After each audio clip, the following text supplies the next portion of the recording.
నిందలు అబద్ధాలతో ప్రచారాలకు దిగుతా ఉన్నారు. చూడడానికి ఎలా ఉందో తెలుసా?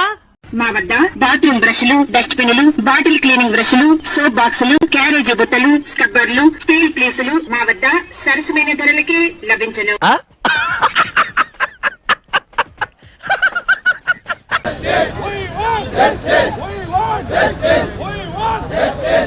అది గమనించారా?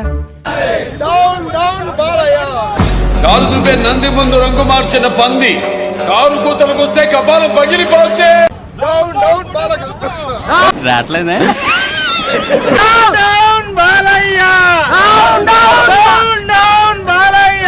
కొడితే మెడికల్ టెస్టులు చేయించుకోవడానికి మీ ఆస్తులు అమ్మినా సరిపోవు. ఓ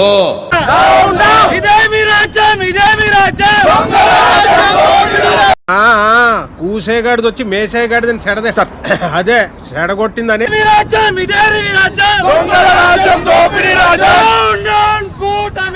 వీడెవడో భావరక్షణ చేస్తున్నాడు, చైల్డ్ ఆర్టిస్టా?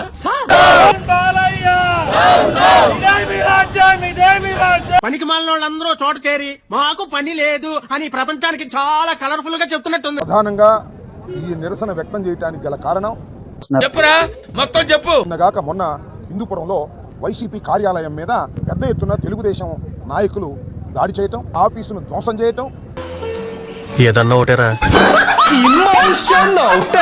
దానితో పాటు అడ్డం వచ్చిన వాళ్ళని కొట్టేటటువంటి ప్రయత్నం చేయటం. ఇంకో అబద్ధమా? సైతాన్ వేదాలు వల్లిస్తుందా? ఈ దాడిని ఖండిస్తూ నిరసన తెలియజేయాలనే ఉద్దేశంతో నాయకులందరూ కూడా ఆఫీస్ దగ్గరికి వెళ్ళడానికి ప్రయత్నం చేస్తే నిన్న వైసీపీ నాయకులందరినీ కూడా అరెస్ట్ చేసి కస్టడీలోకి తీసుకున్నట్టు. ఇట్టాడు కదా అవుద్దని అన్నిసార్లు అడిగారు, ఎక్కడికి వెళ్తున్నావు అని. నీకు అసలు ఏం రైట్స్ ఉన్నాయండి మమ్మల్ని ఎక్కడికి తీసుకొచ్చి చంపడానికి?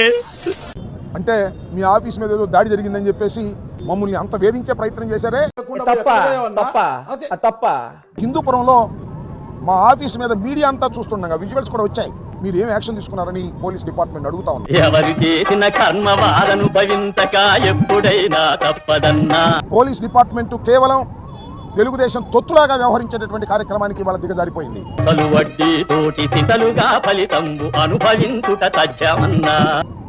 వైసీపీ ఆఫీస్ మీద హిందూపురంలో దాడికి అసలు కారణం ఏంటి? ఎందుకు దాడి చేశారు? మాకు తెలియదు సార్, మీరు దేశ ముదురు కాబట్టి చెప్పండి. మీరు ముదురు కదా, మీరు అందరు నాకుతుంటారు కదా. రాజకీయ విమర్శలు చేశాం.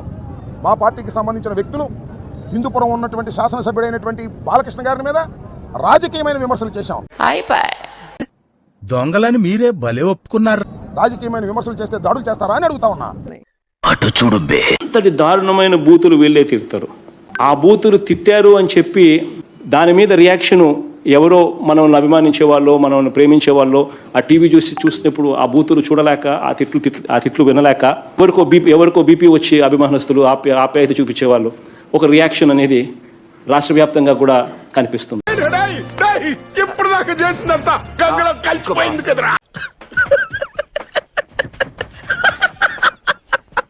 బాలయ్య శాసనసభలో ఎవరిని ఏమన్నాడో మీరు చూశారు. ఎందుకు సార్ పాతగాయని మళ్ళీ రేపుతారు? మా నాయకుడైనటువంటి జగన్మోహన్ రెడ్డి గారిని,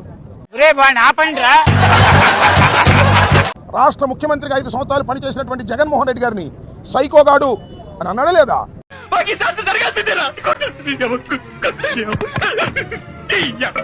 ఆయన మాట్లాడొచ్చా? శాసనసభలో మాట్లాడొచ్చా? అయ్య బాబోయ్, మావును మరీ పెద్దగట్ల రజనీకాంత్ లాగా మాట్లాడకు. మ్యాచ్ అట్లా ఎందుకు మాట్లాడాడంటే మాకు అర్థమవుతుంది ఏంటంటే మ్యాన్షన్ హౌస్ తాగి మాట్లాడాడు. గుడి దగ్గర చెవులో పువ్వులు పెట్టుకుని చాలా మంది ఉంటారు, వాళ్ళకి చెప్పుగా. అంటే మ్యాన్షన్ హౌస్ తాగిపోతున్న కూడా శాసనసభలోకి ఎంట్రన్స్ ఇస్తున్నారు ఇవాళ ఉన్నటువంటి కూటమి ప్రభుత్వం. నీచులు ఎప్పుడు నీచంగానే మాట్లాడతారు రావు గారు, మీకు తెలియదే ఉంది. బాలయ్య గారు అయితే ఇష్టం వచ్చినట్టుగా అప్రజాస్వామికంగా శాసనసభలో ఏదైనా మాట్లాడొచ్చు. ఇంతవరకు క్షమాపణ కోరలేదు. నీ మామ పర్రి పోరా. ఇంతవరకు రికార్డ్స్ నుంచి తొలగించమని బాలయ్య గారు అడగలేదు. తొలగిస్తున్నామని స్పీకర్ చెప్పలేదు. ఇది తప్పని ఆయన ముఖ్యమంత్రి చెప్పలేదు. ఏడుస్తున్నాడు.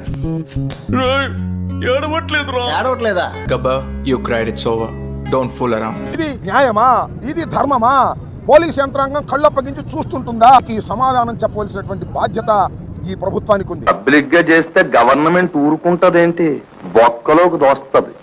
చంద్రబాబు నాయుడు గారికి బావమరిది కావచ్చు, లేదా లోకేష్ కి మా కావచ్చు, ఎవరైనా సరే తాగి మాట్లాడేటటువంటి ఆ బాలయ్య తక్షణమే క్షమాపణ చెప్పాలి. నెంబర్ 1. జగన్మోహన్ రెడ్డి గారికి క్షమాపణ చెప్పాలి. అదేవిధంగా హిందూపురంలో రెచ్చగొట్టి దాడి చేసినందుకు బాలయ్య క్షమాపణ చెప్పాలి. చిరంజీవి గారికి క్షమాపణ చెబుతాడు లేదో మాకు తెలియదు.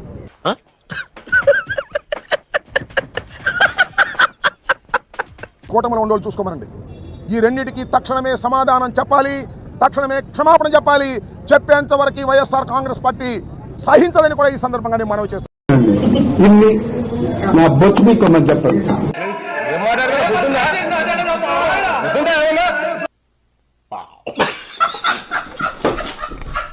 చూద్దాంలే. చూడటం కాదండి, మీరు చెయ్యాలంతే. సరే మీరు ట్రై చేస్తారన్నారంటే అది ఓకే అయిపోయినట్టు.